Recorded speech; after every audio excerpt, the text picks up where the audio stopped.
columna y baluarte de la verdad, edificando con sana doctrina a la Iglesia de Cristo.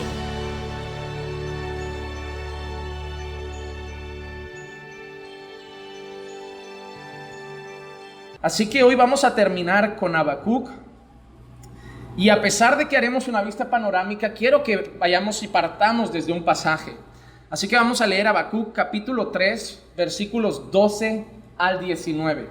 Habacuc capítulo 3, versículos 12 al 19.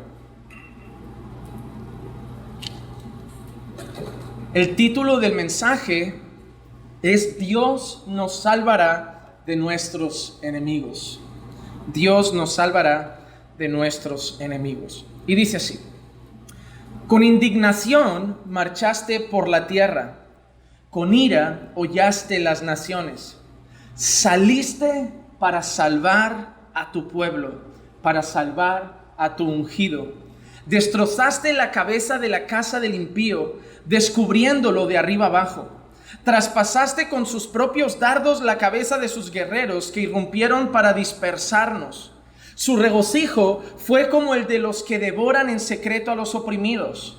Marchaste por el mar con tus caballos, en el oleaje de las inmensas aguas. Oí, y se estremecieron mis entrañas, a tu voz temblaron mis labios. Entra podedumbre en mis huesos y tiemblo donde estoy. Tranquilo espero el día de la angustia, al pueblo que se levantará para invadirnos. Aunque la higuera no eche brotes, ni haya fruto en las viñas, aunque falte el producto del olivo y los campos no produzcan alimento, aunque falten las ovejas del aprisco y no haya vacas en los establos, con todo yo me alegraré en el Señor, me regocijaré en el Dios de mi salvación. El Señor Dios es mi fortaleza. Él ha hecho mis pies como los de las ciervas y por las alturas me hace caminar. Hermanos, oramos. Vamos a entregar este tiempo en manos del Señor.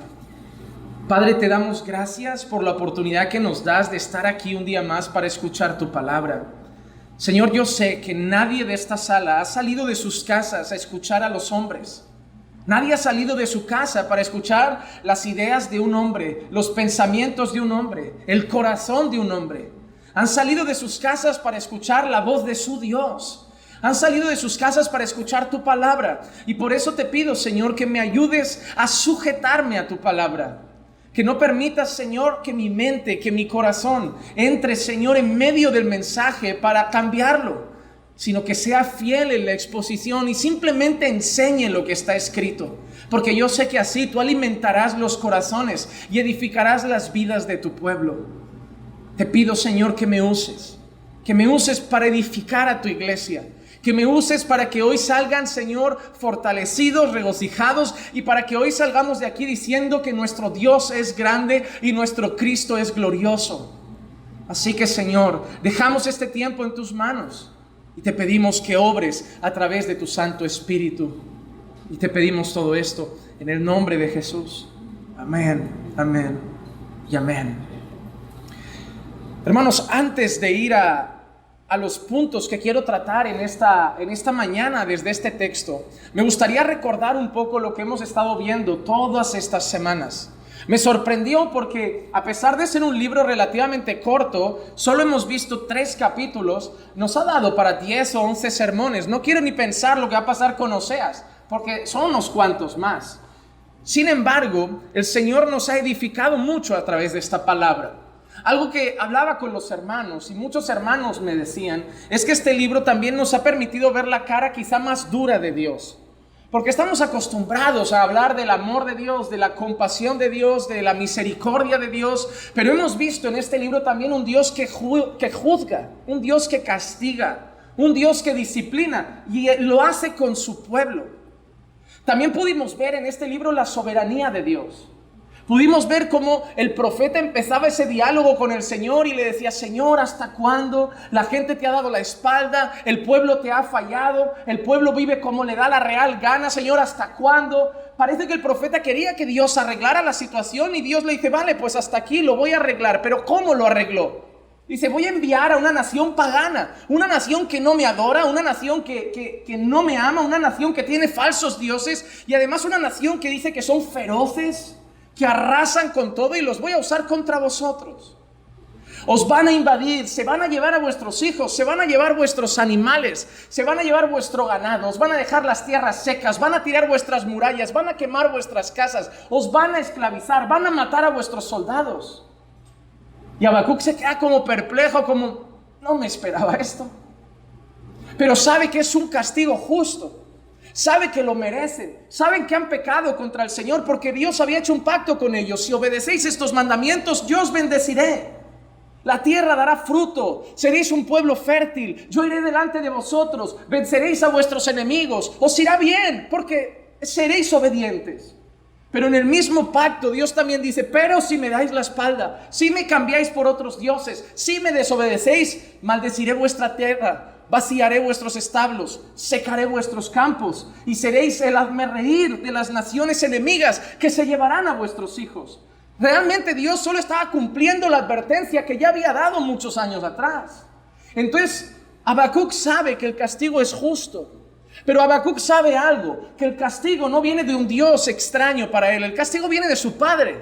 Y por eso Habacuc dice, no moriremos, porque Habacuc sabe que hay una diferencia entre el juicio de Dios contra los impíos y la disciplina de un padre. Habacuc sabe que va a doler, Habacuc sabe que va a ser duro, Habacuc sabe que va a ser difícil, pero sigue siendo su Padre. Y su Padre no los va a matar. Por eso en medio de todo ese castigo Habacuc pide, Señor, aviva tu obra en medio de los tiempos. Es decir, Padre, usa la disciplina para que nos volvamos a ti.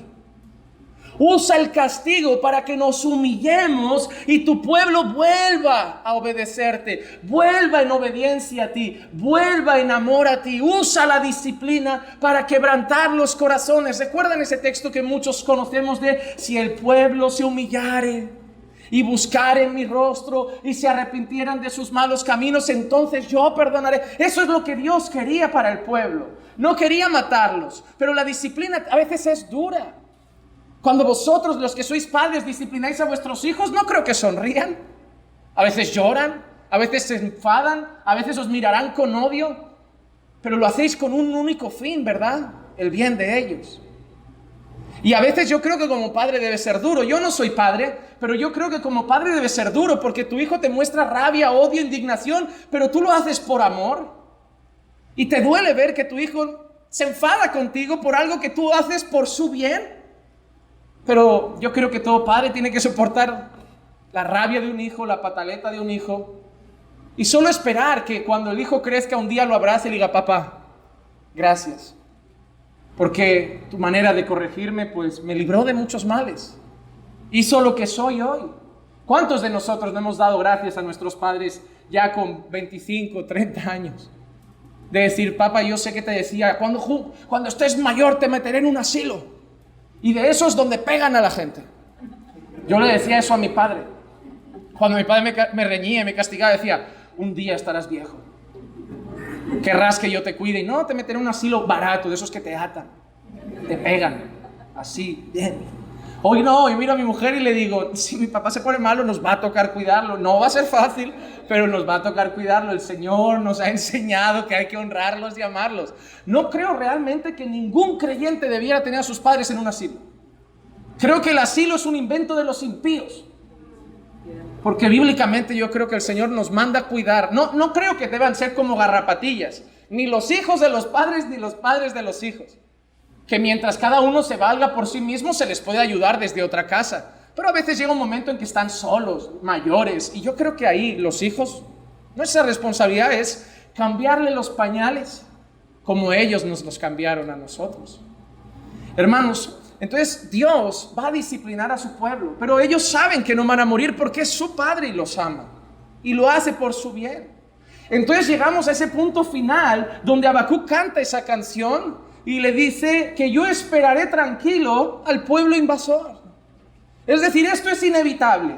Dios nos va a castigar, pero algo sé, aunque la higuera no florezca, aunque no haya animales, aunque el campo no dé fruto, yo me alegraré en el Señor.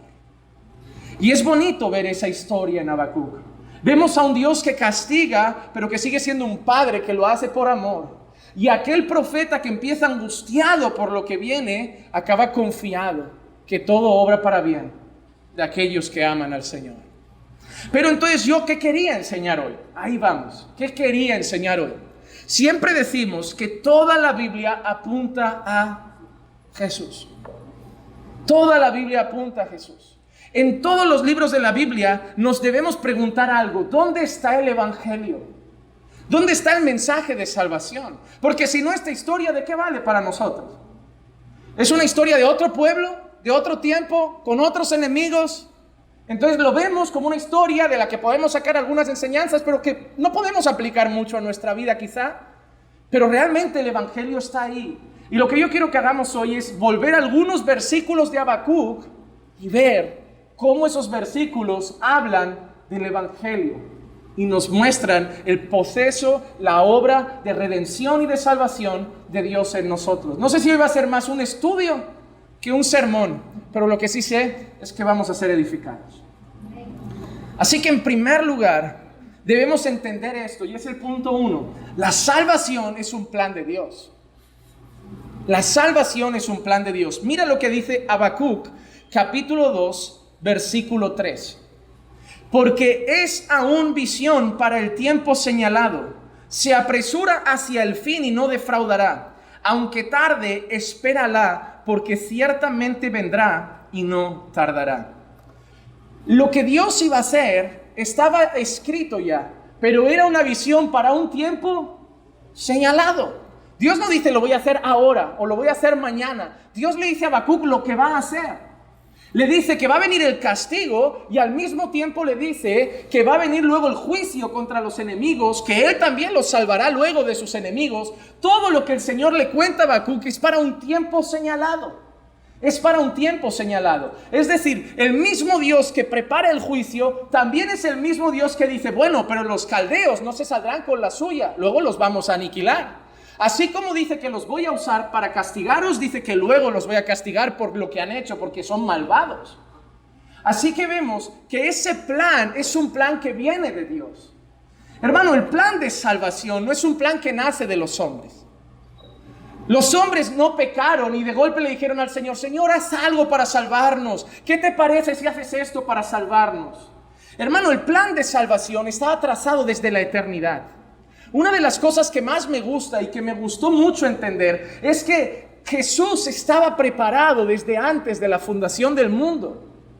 Porque a veces la gente ve la muerte de Cristo en la cruz como el plan B de Dios. Es como Dios traza un plan, se le fue de las manos, no hay que hacer algo, alguien tiene que bajar a salvar a esta gente. Pero no es lo que enseña la Biblia. La Biblia enseña que el Cordero estaba listo desde antes de la fundación del mundo. A mí esta frase, que la he dicho ya varias veces, pero a lo mejor eres nuevo y nunca la has escuchado, me gusta para definir esto. Antes de que Dios dijera, haya luz, Dios ya sabía, va a haber cruz. Dios lo sabía. Dios lo sabía. De ahí nacen todas las preguntas que nos hacemos de, ¿por qué Dios pone el árbol si sabe que van a comer del árbol? ¿Por qué Dios hace esto si sabe que va a pasar aquello? ¿Por qué Dios hace lo otro si sabe que va a pasar? ¿O por qué no te han preguntado nunca por qué Dios crea a Satanás si sabe que ese ángel se va a convertir en su enemigo, se va a retorcer contra él, va a hacer un motín contra él? Muchas veces hacen esas preguntas las personas, porque para nosotros es extraño. Para nosotros es extraño. Una vez John MacArthur estaba dando un sermón y luego hacía preguntas y respuestas y una niña pequeñita le dijo eso. ¿Por qué Dios no paró a Eva antes de que comiera? Y él dio una respuesta muy interesante. Porque él dice, mira, hoy sabes que Dios es amor, ¿verdad? Que Dios es santo, que Dios es justo, que Dios es misericordioso. Pero ¿cómo sabemos que Dios es misericordioso? Porque ha habido pecado. Y Dios ha mostrado misericordia. ¿Cómo sabemos que Dios es justo? Porque ha habido pecado y Dios ha mandado a su Hijo para satisfacer su justicia en aquella cruz. ¿Cómo sabes que Dios es un Dios de gracia? Porque ha habido pecado y aún así Dios nos ha salvado por amor. Hay cosas de Dios que solo sabemos porque el pecado entró en el mundo. Pero si no, no las hubiéramos podido ver. Porque solo las hemos visto y las hemos entendido después de que el hombre pecó y el Señor mostró su inmensa gracia. No hay que preguntar a Dios por qué. Lo que hay que entender es que Dios es perfecto y lo que hizo, lo hizo perfecto. Pero antes de que hubiera luz, ya sabía Dios que el hombre iba a pecar. Y Dios trazó un plan de salvación desde la eternidad que llevó a cabo en el momento que Él quiso. Mira lo que dice Gálatas capítulo 4 y versículo 4. Pero cuando vino la plenitud del tiempo, Dios envió a su Hijo, nacido de mujer, nacido bajo la ley. Cuando Habacuc habla, el Señor le dice a Habacuc que lo que va a hacer es una profecía para un tiempo señalado. Le dice a Habacuc, este es mi plan, esta es la obra que voy a llevar a cabo, pero esta obra está preparada para un tiempo en particular. Gálatas dice de la boca de Pablo que el plan de salvación de Dios es igual. Mira lo que ha dicho Pablo, cuando vino la plenitud del tiempo, es decir, cuando el tiempo que Dios había determinado se cumplió, entonces Dios envió a su Hijo, nacido de mujer y nacido bajo la ley. Jesús no vino a esta tierra por casualidad en ese momento. Fue en el momento que Dios había determinado que el Hijo viniera al mundo. Fue en el tiempo preciso, en el tiempo adecuado, en el tiempo que Dios planificó, que Él envió a su Hijo. Dios tenía el plan preparado desde la eternidad, pero llevó a cabo el plan en el momento que Él quiso llevarlo a cabo. Y eso me enseña algo para nuestra vida, hermanos.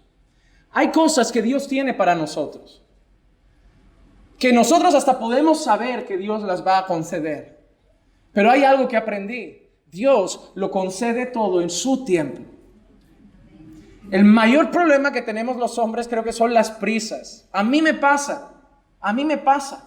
Porque claro, supongo que desde que trabajo, los hombres siempre, mis jefes me han dicho, esto lo quiero para ayer. Y yo, bueno, pues si es para ayer hoy ya no hacemos nada. Esto ya. Pero no sé si tu jefe es así. Mi jefe usaba mucho esa frase. Juanma, hay que llamar a estos clientes y hacer estos informes para ayer. Qué borde. Pero yo para ayer, pues tengo 8 horas, cálmate. Pero vivimos en este mundo que lo quieren todo para allá. Todo para allá, todo para allá, todo para allá. Y eso se contagia en nuestra vida. Vivimos con prisas, vivimos acelerados. Hay un problema en el matrimonio. Decimos, no, vamos a luchar por restaurarlo. Empezamos a orar y en 2 días queremos ver al marido cambiado. No veo cambio en ti. Oye, llevamos 2 días. 2 días y quieres ver que me salen alas por los lados. Somos así. Hay un problema en el hogar, buscamos consejería, queremos ver el resultado inminente. Estoy triste y alguien te dice, no, ves al Señor, te dará paz. No, llevo orando 3 días y no encuentro. 3 días, ora más. Hermanos, somos la generación de las prisas, de que lo necesitamos todo ya. Déjame decirte algo, aprende a esperar. Aprende a esperar pacientemente en el Señor. El Señor hace las cosas, el Señor obra, el Señor responde, pero lo hace a su tiempo y conforme a su voluntad. Aprende a confiar y esperar en Dios. Las cosas no saldrán ni como queremos ni cuando queremos, pero saldrán como Dios quiere y cuando Dios quiere. Y lo que Dios quiere es perfecto, hermano. Habacuc le dijo, Habacuc, voy a hacer esto en el tiempo preciso. El plan de salvación, Pablo dice que cuando vino el tiempo preciso, Dios envió a su Hijo. Y todo lo que Dios tenga para tu vida va a llegar en el tiempo preciso. No, hermano, no intentes coger atajos. No intentes acelerar los tiempos. No intentes ir un paso por delante de Dios. Espera confiando en el Señor. Y Él hará. Estad quietos y ved que Él es Dios. Yo sé que es difícil. Y más cuando estás en una situación que a lo mejor es un problema familiar y quieres ver ya la solución porque es duro, porque se sufre. Pero hermano, espera. Dios hace las cosas a su tiempo. Yo he visto mujeres que han orado por sus maridos y en años el Señor ha obrado, pero lo hizo. Yo no sé lo que Dios hace en cada casa, pero lo que sé es que cuando Dios obra, Él en su tiempo hace las cosas. Pero ese es su tiempo. A veces las cosas duran más. Quizá Dios está probando nuestra paciencia, nuestro dominio propio, nuestra fe, nuestro amor. A ver, ¿me vas a amar solo porque te cambio al marido o te doy esto? ¿Me vas a amar porque me amas? Pero hermano, aprendamos a esperar en el Señor. Lo primero que yo veo aquí es que todo lo que Dios hace, lo hace en su tiempo. En su tiempo. La segunda cosa que yo veo en el libro de Habacuc, y esta nos va a gustar mucho también. El Señor nos ha mostrado compasión en lugar de ira. Compasión en lugar de ira. Mira lo que dice Habacuc 3:2.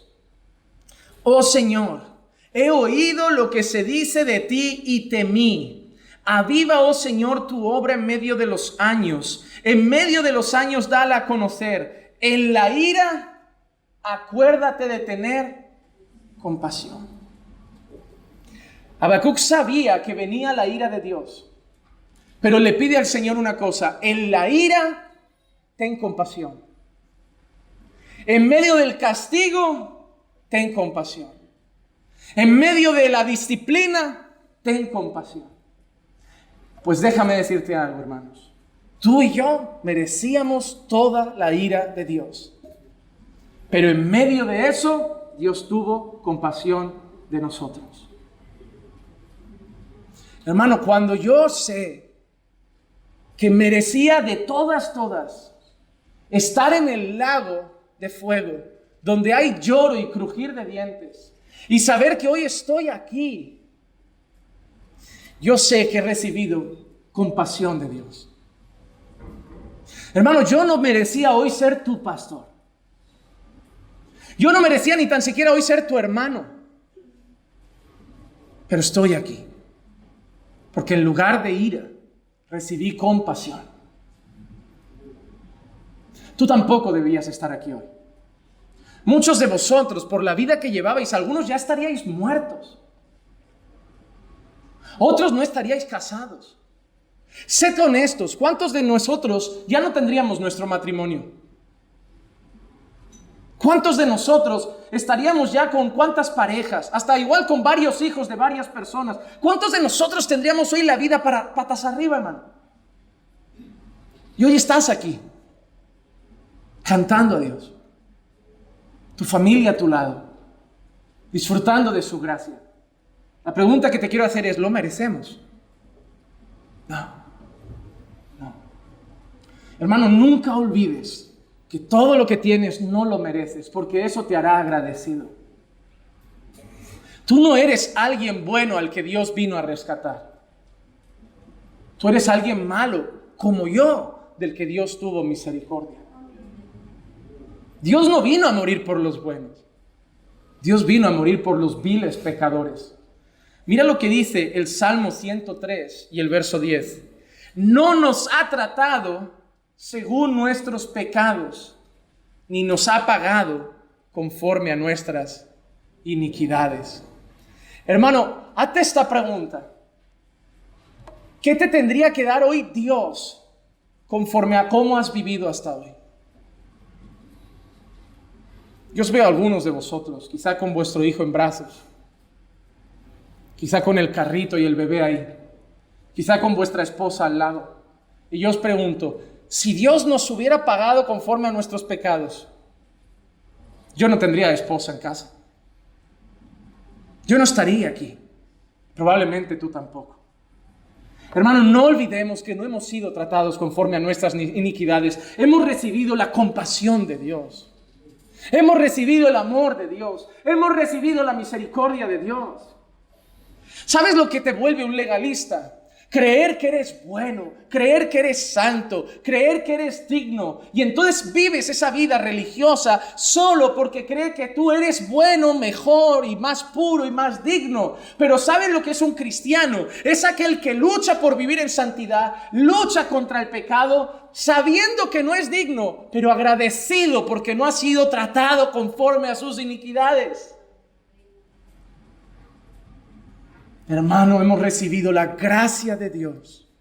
Hemos recibido la compasión de Dios. Hemos recibido la benevolencia de Dios. Tu esposa es un regalo de Dios. Tus hijos son un regalo de Dios. Estás sano, es un regalo de Dios. Te late el corazón, es un regalo de Dios. Merecíamos el infierno, pero no hemos sido pagados conforme nuestras iniquidades. Hemos recibido perdón.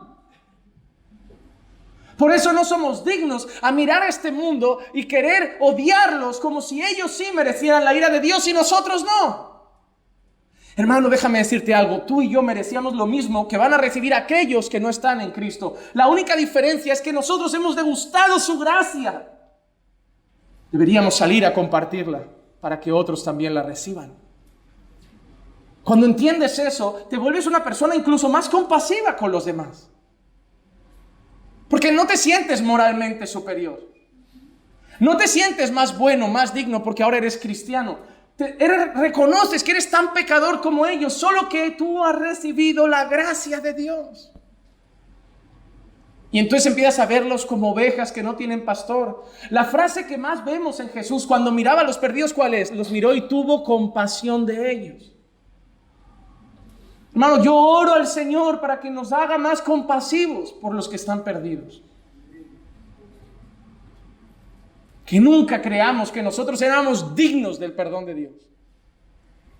Y eso nos moverá a verlos en su pecado, saber que ofenden a Dios y pensar, yo estaría hoy igual. Cuando yo paso por cerca de un bar y yo veo a esos hombres, aquí en España es muy común, salen del trabajo, ¿verdad? 5 o 6 de la tarde y en vez de ir a casa, ¿a dónde van? Al bar. Llegan para cenar. Parece que les gusta más estar con los amigos del bar que con su propia esposa y sus hijos. Yo sé lo que es eso. Yo sé lo que es que esperas a tu padre recién llegado del trabajo y decir, no llega, ¿dónde está? Y se está tomando unas cañas con los amigos y tú dices, hijo, voy a ver a mi padre, mamá, ¿dónde está? Si le he dicho que hoy venía, está abajo, ves al bar. No, yo tengo que ir a buscarle, hoy que viene su hijo, que venga él acá. Daba la sensación, digo, prefiere a los amigos del bar que su familia. Y aquí eso es muy común. Salir del trabajo, irte al bar, pero tú los ves ahí, les ves las caras tristes, lenguaje soez, hablando de mujeres, gastando dinero en las tragaperras, fumando en los lados, bebiendo cerveza y en casa sus hijos y su esposa. Yo veo eso y me da tristeza. Veo eso y me da pena por él, me da pena por su esposa, me da pena por sus hijos, pero soy realista y digo, yo probablemente estaría ahí con ellos hoy. Pero yo fui alcanzado por la gracia de Dios. Yo no puedo odiarlos, yo tengo que tener compasión. Intentar presentarles el evangelio para decirles, Dios te está haciendo un regalo que no es solo salvación, sino el estar con tu familia, que es mucho mejor que la barra de un bar. Debemos entender que no hemos sido tratados conforme a nuestras iniquidades y esto nos hará compasivos, nos hará más humildes y dejará todo orgullo y soberbia fuera de nosotros. Tercer punto que quiero ver hoy. El primero hemos dicho que Dios tiene un plan de salvación, que la salvación es un plan de Dios. El segundo, que hemos recibido compasión en lugar de ira. El tercero, es que Dios mismo vino a salvar a su pueblo. Hermano, Dios no hizo un plan de salvación y envió a alguien a salvarnos. Dios no hizo un plan de salvación y dijo, Moisés, sálvalos. Abraham, sálvalos. Pablo, sálvalos. Dios mismo vino a salvar a su pueblo. Mira lo que dice Habacuc 3:13. Mira lo que dice, saliste para salvar a tu pueblo, para salvar a tu ungido. Destrozaste la cabeza de la casa del impío, descubriéndolo de arriba abajo. ¿Quién salió a salvar a su pueblo? Fue el Señor. Vienen los caldeos, los van a castigar, los van a invadir, pero al mismo tiempo Dios ha prometido que cuando ellos se arrepientan, cuando ellos se vuelvan a Él va a castigar a sus enemigos, Él va a salir a rescatar a su pueblo, Él va a salir en busca de su nación escogida. El pueblo de Dios nunca se habría librado a sí mismo de Egipto. Ellos nunca habrían sido libres por su propio poder de la mano de Faraón. El pueblo de Dios jamás habría sido librado por su propio brazo de la mano de los caldeos. Ellos habrían estado toda la vida en Babilonia. Pero Dios salió a salvar a su pueblo. Dios salió a salvar a su pueblo. Dios mismo lo hizo. Dios mismo salió. Mira lo que dice Mateo 1:23. He aquí la Virgen concebirá y dará a luz un hijo, y le pondrá por nombre Manuel, que traducido significa Dios con nosotros. Nuestro Mesías, nuestro Salvador, nuestro Señor que vino a rescatarnos, el Mesías, el ungido, el escogido, el Cristo, el amado de las naciones, no era un hombre cualquiera, era Dios mismo. Dios no envió a cualquiera, Dios se encarnó para salvarnos. Dios vino a salvarnos porque solo Dios podría hacerlo. Solo Dios podía librarnos de las huestes de maldad. Solo Dios podría librarnos del poder de Satanás. Solo Dios podría librarnos de la esclavitud del pecado. Solo Dios podía sacarnos de las tinieblas y llevarnos a la luz. Solo Dios. Entonces, así como dice Habacuc, tú saliste a salvar a tu pueblo, Dios también hizo eso en el plan de redención en Cristo. Él vino y se encarnó para salvarnos. Gloria a Dios. No podíamos salvarnos a nosotros mismos, hermano. Déjame decirte algo. No puedes cambiar tu hogar. No puedes cambiar a tu marido. No puedes cambiar a tus padres. No puedes cambiar a tus hijos. No hay terapia que arranque el pecado del corazón. No puedes cambiar tus pecados tampoco. Pastor, tengo una lucha con esto. Hermano, déjame decirte algo y no malinterpretes mis palabras hasta que acabe. Tú no puedes dejar la pornografía. Tú no puedes dejar la masturbación. Tú no puedes dejar la bebida. Tú no puedes dejar de ser un mujeriego. Tú no puedes dejar. ¿Cómo, pastor? Tú no. Dios sí puede hacerlo.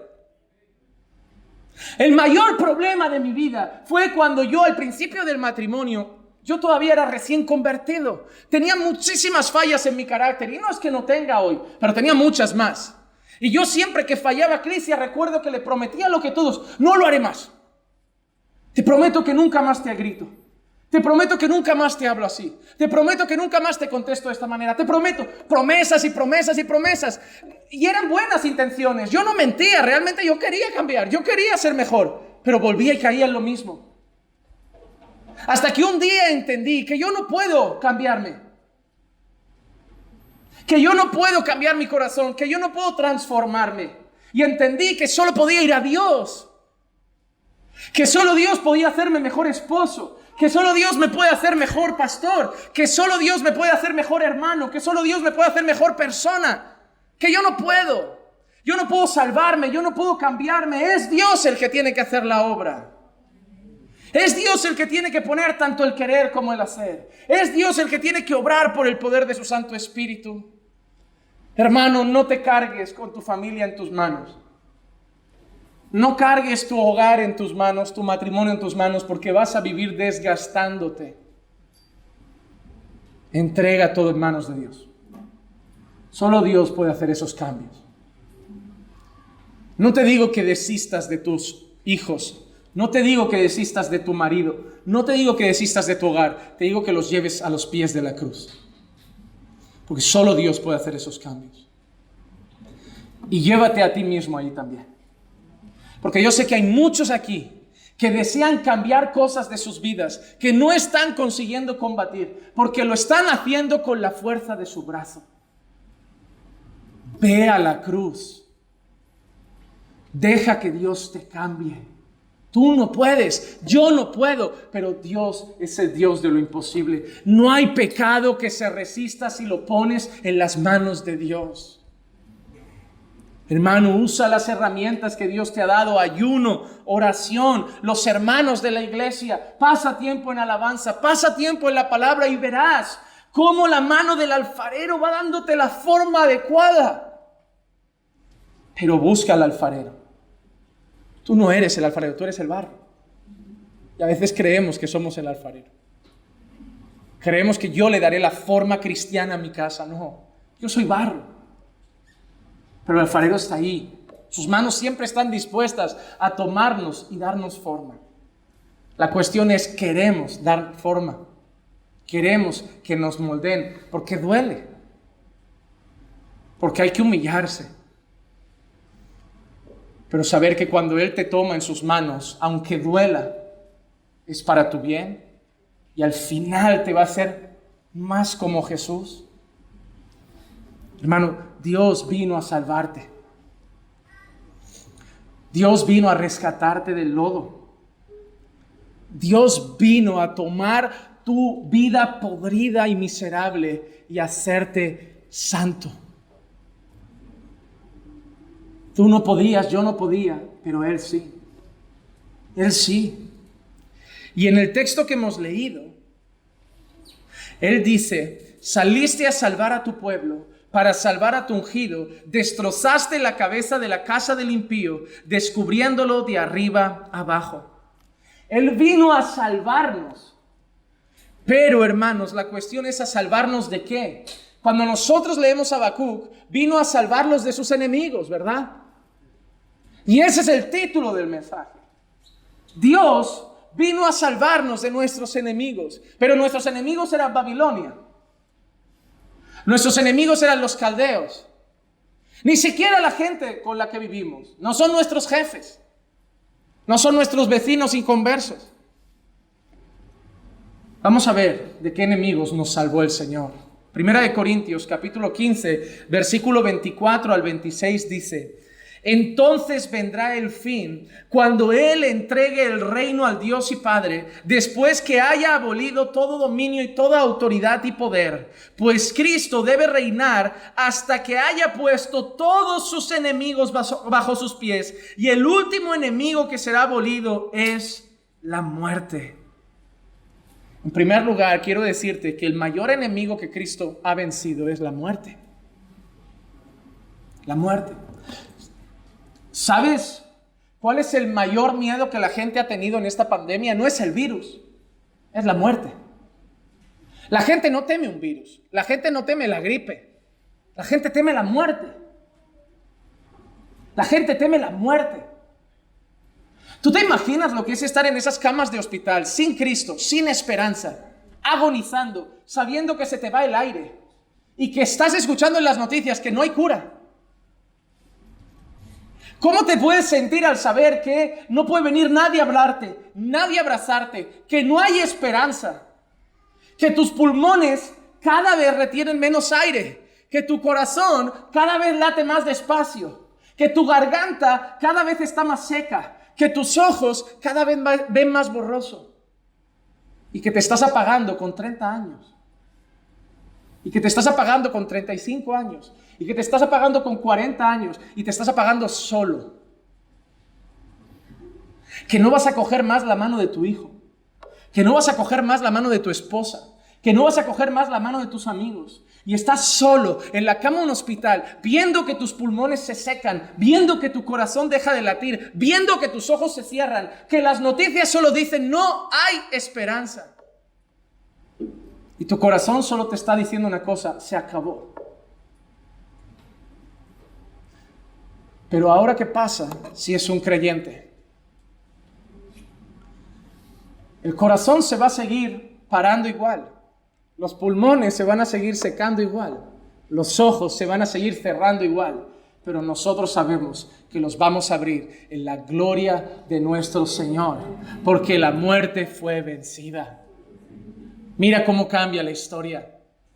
El impío piensa que lo cierra y es el fin. Nosotros pensamos que va a ser como un parpadeo, que los vamos a cerrar, vamos a abrir y decir: Señor, porque Él venció la muerte. El mayor terror de los hombres es la muerte.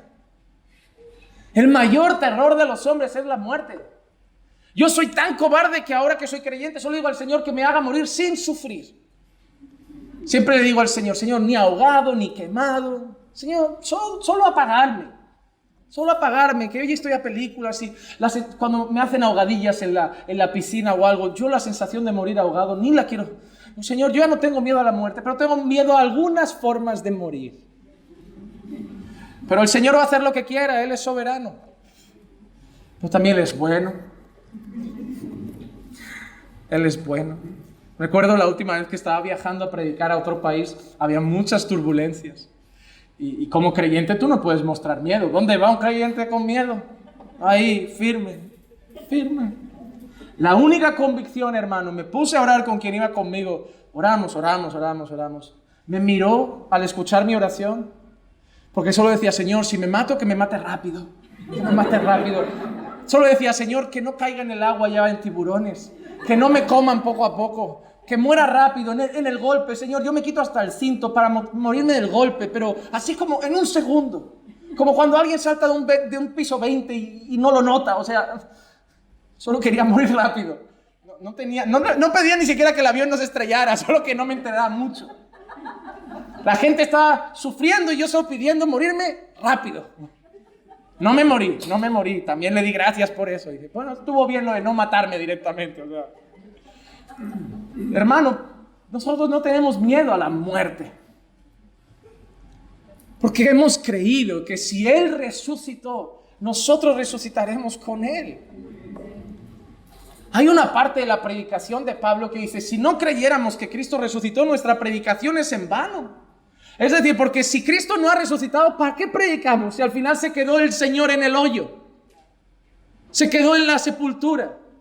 Pero nuestra confianza es que no está ahí, que la tumba está vacía. Y hoy lo hemos cantado, la tumba abierta está. El Señor resucitó. Y esa es nuestra confianza, que así como Él resucitó, es primicia de todos los que resucitaremos con Él. Hermano, no tengas miedo a la muerte, porque el Señor vino a salvarte de tus enemigos. Y el mayor de todos es la muerte. Pero yo quiero destacar otro enemigo que tenemos. Primera de Pedro, capítulo 2, versículo 24 y versículo 25 dice así: y Él mismo llevó nuestros pecados en su cuerpo sobre la cruz, a fin de que muramos al pecado y vivamos a la justicia, porque por sus heridas fuisteis sanados. Pues vosotros andabais descarriados como ovejas, pero ahora habéis vuelto al pastor y guardián de vuestras almas. El segundo enemigo que fue derrotado fue el pecado, hermano. Fue el pecado. Hermano, ya no eres esclavo del pecado. Y déjame decirte algo. Una de las mayores artimañas de Satanás es convencerte de que no puedes dejar un pecado. Mira, Satanás no puede poseer a un creyente. Somos templo del Espíritu Santo. Satanás no puede hacer con nosotros lo que quiera. Pero la Biblia habla de las artimañas de Satanás, de los dardos del enemigo. Y uno de los que más usa es la mentira. Él es mentiroso, Él es padre de mentira y Él te va a querer convencer de mentiras. Y una de las mentiras que ha metido en la cabeza de muchos es: no puedo dejarlo. Te quiere hacer convencer que la pornografía nunca saldrá, que la masturbación nunca saldrá, que la mentira nunca saldrá, que el chisme nunca saldrá, cuando Dios ha dicho que Él ha venido a vencer el pecado por ti. Y en Él hay libertad. Si el Hijo os libertare, verdaderamente seréis libres. Pero Él te quiere engañar, porque cuando te engaña, tiras así la toalla, ya no oras, ya no ayunas. Y además te empiezas a alejar de esos medios de gracia, te debilitas en la fe y encima sucumbes más a tu pecado. Él es mentiroso. Él nos susurrará al oído: tú no eres creyente, deja la iglesia, eres un hipócrita. ¿A cuántos no nos ha susurrado eso alguna vez en el oído? Deja de fingir, ese no es tu lugar. En el mundo te quieren más, en el mundo estás mejor. Eres un falso, eres un mentiroso, y te lo mete aquí en el oído cuando sabes que eres hijo de Dios, pero le das oído y te acaba liando. O te empieza a decir: no vas a dejar ese pecado, nunca serás nada, nunca crecerás en la fe, tú no sirves, tú, un montón de mentiras, es su especialidad. Es su especialidad. Por eso debemos ir a la palabra, ir a la verdad y saber lo que sí es verdad. Sea Dios veraz y todo hombre mentiroso. La palabra de Dios es verdad. Él dice: tú no vales. Dios dice: te compré no con oro ni con plata, sino con la sangre preciosa del Cordero de Dios, como un cordero sin tacha y sin mancha. Mira si vales. No vales en plan que se te infle el ego, pero tienes valor para Dios. Dios ha entregado a su Hijo por ti. Nunca dejarás el pecado. El Señor dice que ha venido a librarnos del pecado. Pero tenemos que vivir en el Espíritu. Si por el Espíritu hacéis morir las obras de la carne. Él te ha dado su Santo Espíritu para que por el Espíritu hagas morir las obras de la carne. Él te quiere engañar para llegar a casa y que tires la toalla y en vez de usar los medios espirituales, te centres en la tele. Hermano, ora, ayuna, vas a ver cambios en tu vida. Vas a vencer ese pecado en Dios. Vas a dejar ese pecado en Dios. Tu carácter va a cambiar. Vas a ser una mujer piadosa. Vas a ser un hombre de Dios. Busca a Dios, no te creas mentiras que te hacen pensar que siempre serás una mala esposa, un mal esposo, un mal hijo, un mal creyente. Y estás ahí, sentado en una silla, mientras todos van creciendo y tú te estancas. Y eso te va a dejar cada vez peor. Y Él te va a seguir mintiendo como convenciéndote de que la iglesia avanza y tú ya estás cada vez más lejos. Para que al final des un paso a la derecha. No, hermano, este es tu lugar, esta es tu casa. Dios te puso con los santos para que crezcas en santidad. No escuches la voz de la serpiente. El Señor ha vencido la muerte y ha vencido el pecado. Hay que ir a Él. Hay que ir a Él. A mí me engaña como pastor. Cada 2 por 3. Cada 2 por 3. Cada vez que alguien a lo mejor habla mal de mí o algo, Él me viene a susurrar. No ves, en el fondo no eres esto, no eres aquello, deja el ministerio, no. Él también me engaña, yo tengo también luchas con mi mente. Él estaría feliz de decir, ¿sabes qué? Desisto, me voy a congregar y punto, me voy ahí mismo a la IEG, me hago miembro de la IEG y feliz, yo no cargo con nadie, yo vivo mi vida tranquilo, menos preocupa. Él también me intenta engañar. Él también, al principio de mi matrimonio, ¿no ves? Nunca serás un buen marido. Mejor déjalo. Eres joven, acábalo ya y quédate soltero. Tú no vales para estar. Un montón de mentiras en mi cabeza. Y las va a seguir poniendo. Pero hay que aprender a que cuando la mentira de Satanás llega, Dios dice, todo lo que es justo, todo lo que es bueno, todo lo que es digno de alabanza, Dios nos dice en qué debemos pensar. Y debemos aprender a decir, hermanos, debemos aprender a cribar, a filtrar los pensamientos. Decir, no, esto no viene de Dios. ¿Cómo Dios va a querer que me divorcie? ¿Cómo Dios va a querer que me pelee con mi hermano Marcos? ¿Cómo Dios va a querer que me pelee con Andrei? ¿Cómo Dios va a querer que me pelee con André? ¿De qué Dios va a querer eso en su iglesia? ¿Esto no viene de Dios o viene de Satanás o viene de mi carne? Entonces lo llevo al Señor. Él nos intenta mentir. Satanás es sucio, hermano. Es miserable y es real. Porque a veces pasamos de una denominación donde vemos al demonio en todas partes y nos vamos a otra que parece que Satanás no existe. Él es real. No hay que tenerle miedo, pero hay que saber que es astuto y que anda como león rugiente buscando a quien devorar. Y yo no voy a ser una gacela rezagada. Yo voy a hacer lo que dice la palabra, someterme a Dios, resistir al diablo, y Él huirá de mí. Y Él huirá de mí. Yo no me voy a someter al diablo y resistir a Dios. Yo me voy a someter a Dios, a su verdad, a su palabra, y voy a resistir las mentiras de Satanás. Y Él huirá. Él huirá cuando vea que ya no tiene nada que hacer. Hermano, el Señor mismo vino a salvar a su pueblo, salvarlo de la muerte y salvarlo de su pecado. Me quedan 2 puntos y quiero ir rápido. Penúltimo, esa salvación que el Señor ha traído es una cuestión de fe. La salvación es cuestión de fe. Habacuc 2:4 dice, he aquí el orgulloso, en él su alma no es recta, mas el justo por su fe vivirá. Por su fe vivirá. Hermano, Habacuc sabía que todo lo que venía solo se podía vivir de una manera, por fe.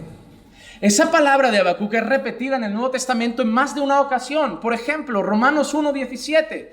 Porque en el Evangelio la justicia de Dios se revela por fe y para fe, como está escrito, mas el justo por la fe vivirá. O Pablo lo dice a los Gálatas otra vez, Gálatas 3:11, y que nadie es justificado ante Dios por la ley es evidente, porque el justo Vivirá por la fe. Por la fe. Hermano, nuestra vida es cuestión de fe. Hemos cantado también. Hoy parece que las canciones han estado escogidas para este mensaje. Porque hemos cantado vivir por fe y no por ver. Por la fe la iglesia seguirá. Por la fe en el Hijo de Dios. Por la fe los montes se moverán. Por la fe, todo es por fe. Hermano, tú no eres salvo por las obras de la ley. Tú no eres salvo por tu obediencia. Tú no eres salvo por tu buena conducta. Tú eres salvo porque has puesto tu fe en Cristo. Y ese es el último punto. Porque es cuestión de fe, pero no fe en cualquier cosa. No en una fe abstracta. No en una fe en una cosa. Una fe en una persona. En la persona de Jesús. Somos salvos por la fe en Cristo. Juan 3:36, el que cree en el Hijo tiene vida eterna. Pero el que no obedece al Hijo no verá la vida, sino que la ira de Dios permanece sobre él. Hermano, Habacuc tenía que poner su fe en Dios que iba a salvar a su pueblo, y nosotros tenemos que poner la fe en Cristo que ha venido a salvar a su pueblo. Ahí tienen el evangelio en Habacuc. Un pueblo que merecía castigo, pero ha recibido misericordia. Nosotros merecíamos muerte, pero hemos recibido gracia. Un pueblo que ha sido disciplinado por un padre, así como Dios nos disciplina también cuando pecamos, como un padre disciplina a un hijo. Un pueblo que a pesar de todo tenía que tener fe en Dios. Así como nosotros debemos entender que la vida se trata de fe en Cristo. Y que al final debían tener fe de que Dios salvaría al pueblo. Así como nosotros tenemos que tener fe de que Dios envió a su Hijo para salvar a su pueblo. Y así como ellos entendieron que iban a ser salvos de sus enemigos, los caldeos, nosotros tenemos que entender que Cristo vino a hacernos salvos de nuestros enemigos, de la muerte y del pecado. Ahí tienen el evangelio. Dios siempre ha obrado de la misma manera, mostrando gracia y compasión en su pueblo. Adán, si tomas de ese fruto, moriréis. Tomaron del fruto y Dios hace un sacrificio. ¿O no te das cuenta de lo que pasó en Génesis? ¿Qué hizo el hombre después de verse desnudo? ¿Qué hizo el hombre? Que alguien me lo recuerde. Se escondió. ¿Y con qué intentó tapar su cuerpo? Porque el hombre siempre intenta tapar su vergüenza. Porque el hombre por sus manos intenta quitarse lo malo, intenta tapar su pecado, intenta esconder su maldad. Pero cuando Dios nos ve tapaditos así un poco con 2 hojas, dice: ay, vosotros no podéis tapar vuestra vergüenza. Vosotros no podéis tapar vuestro pecado. Y Dios los cubre ¿con qué? Con piel de animal. Ningún animal nace sin piel. Hay un sacrificio. Un animal tuvo que morir. Desde ahí ya está apuntando a Cristo, el Cordero, que debería morir para cubrir nuestra vergüenza. Porque nosotros éramos como Adán y Eva, intentando tapar nuestras vergüenzas con nuestras manos, pero una vergüenza que solo Dios podía tapar con el sacrificio de un cordero. Dios, más adelante vemos que su pueblo está ahí sufriendo en Egipto, y Dios de nuevo muestra misericordia. Toma a Moisés, a un libertador, hace las plagas, muestra su brazo poderoso, saca al pueblo. ¿Qué esperas tú de ese pueblo toda la vida? Obediencia y gratitud. ¿Qué hace el pueblo a la mínima? De nuevo le da la espalda. Y el Señor otra vez vuelve a ser misericordioso. Hermano, y puedes recorrer de Génesis a Apocalipsis, que esa es la historia que se repite. Dios mostrando al pueblo gracia y compasión. Eso es lo que vamos a ver en Oseas. Oseas ve y toma a esa mujer, la más ramera de todo el burdel. Cásate con ella, ten hijos. Límpiala, lávala. Y ahí va el profeta y toma a la más ramera, a la más sucia, a la más pecadora. La toma. No toma en cuenta su pecado. No toma en cuenta su inmoralidad. Tiene hijos con ella. La viste como una princesa. La limpia. La trata como una reina y la cuida con amor. Pero ¿saben qué hace la prostituta? Porque uno espera que se pase toda la vida agradecida. Deja a sus hijos. Deja al profeta. Y dice, yo me volveré con mis amantes. Porque ellos me darán buen vino, buen pan, oro y plata. Y hay un momento, ya les digo yo, es que esto es spoiler, ¿no? Pero no pasa nada. Y está ahí, comiendo pan, bebiendo buen vino, con oro y plata. Y ella pensando, ven cómo me cuidan mis amantes. Y dice el profeta, pero ella no sabía que a pesar de estar con sus amantes, yo iba y pagaba eso. Yo la seguía cuidando hasta cuando estaba prostituyéndose con sus amantes. Porque eso es lo que ha hecho el Señor con nosotros. Nos saca del lodo. Y muchas veces, días, le miramos y decimos, no, hoy me vuelvo con los amantes. Y creemos que como no estamos muertos, es que los amantes nos están cuidando. Pero es Dios, que aunque estemos siendo infieles, nos sigue amando. ¿Tú has visto los ojos de Dios cuando te miran diciendo, te amo aunque me dejes? Te amo aun cuando me fallas. ¿Qué Dios es ese, hermanos? ¿Cómo no vamos a cantarle? ¿Cómo no vamos a amarle? ¿Cómo no vamos si hasta nuestras mujeres nos dicen, una más y te dejo? Pero Él no. El jefe te dice, una más y a la calle. Él no. Él te mira otra vez y te dice, si te arrepientes, si vuelves, aquí está tu Padre con los brazos abiertos. ¿Qué Dios es ese, hermano? ¿Cómo no vamos a dejar los pecados de este mundo por un Dios tan amoroso? Sí, tenemos un Dios que castiga el pecado, pero tenemos un Dios inmensamente misericordioso y bueno.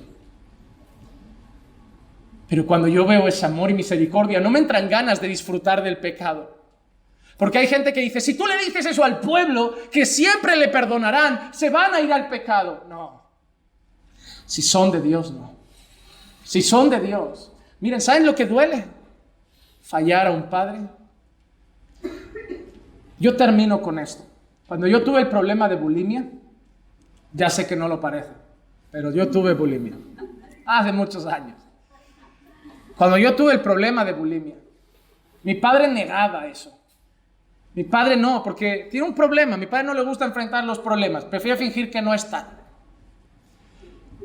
Y un día, yo estoy acostumbrado a las broncas de mi padre. A que me pegue una bronca, me voy a mi cuarto, cierro la puerta y pasar y enfadarme. Estoy acostumbrado a un padre gruñón, un padre bravo. Pero recuerdo ese día que llego y me encuentro a mi madre abrazando a mi padre llorando. Que te digo una cosa, para ver a mi padre, yo lo he visto a mi padre llorar 2 veces en toda mi vida. 2. Una cuando se murió mi abuelo y ese día.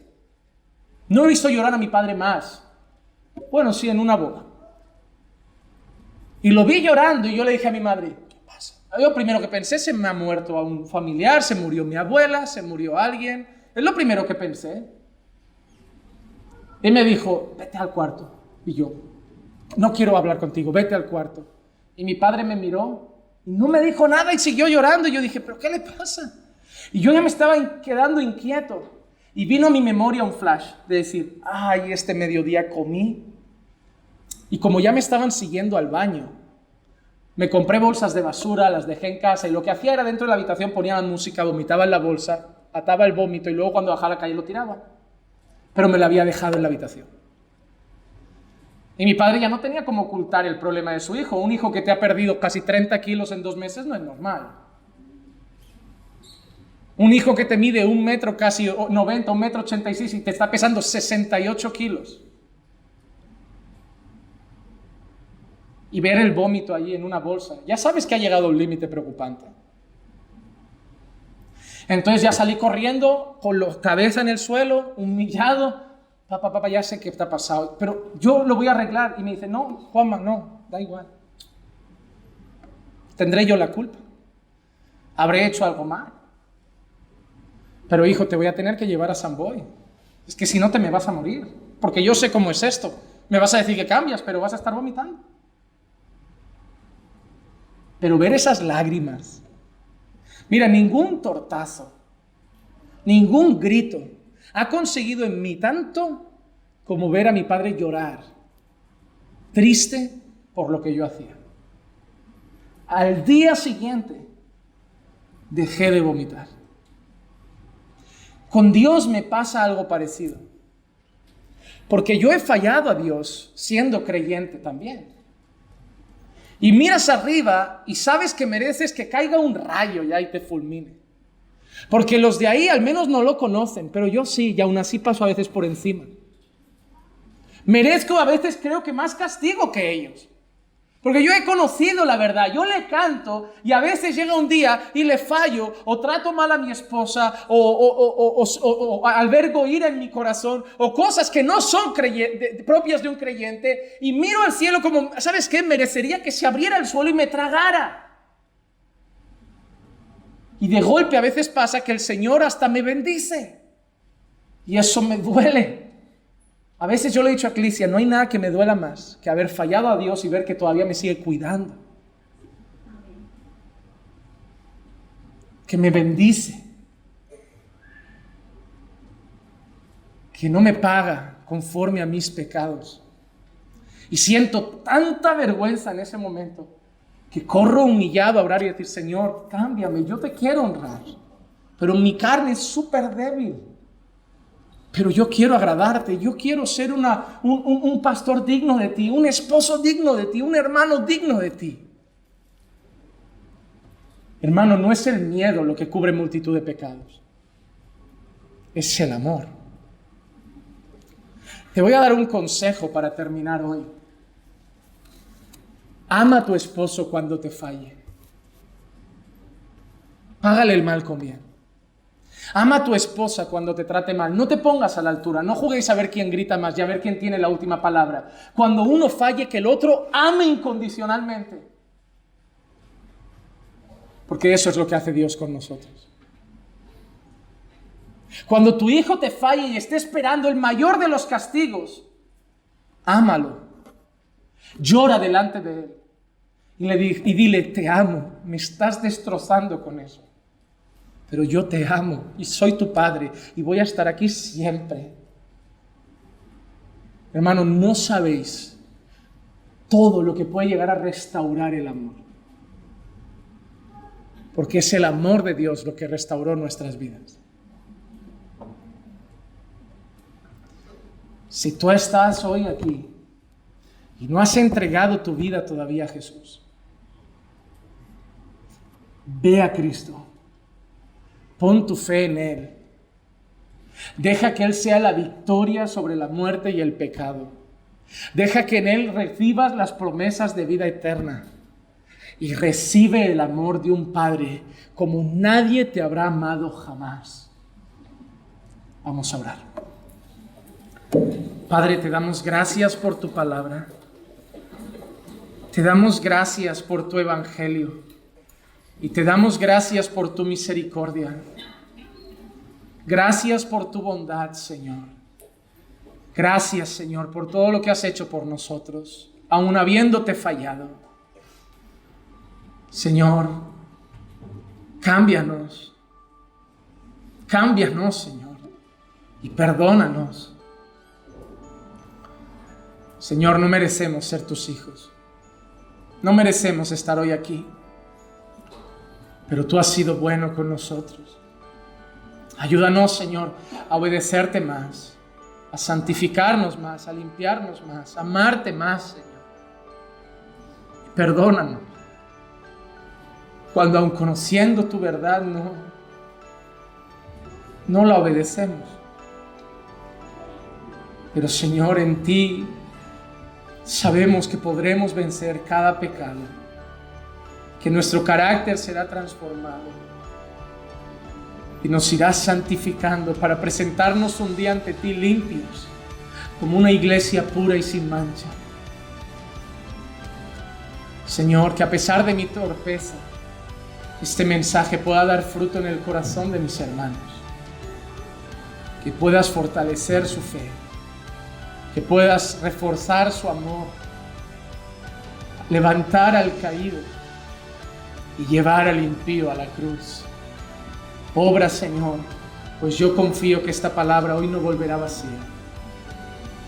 Y bendice, Señor, también el culto que vendrá después. Te lo pido, Señor, en el nombre de Jesús.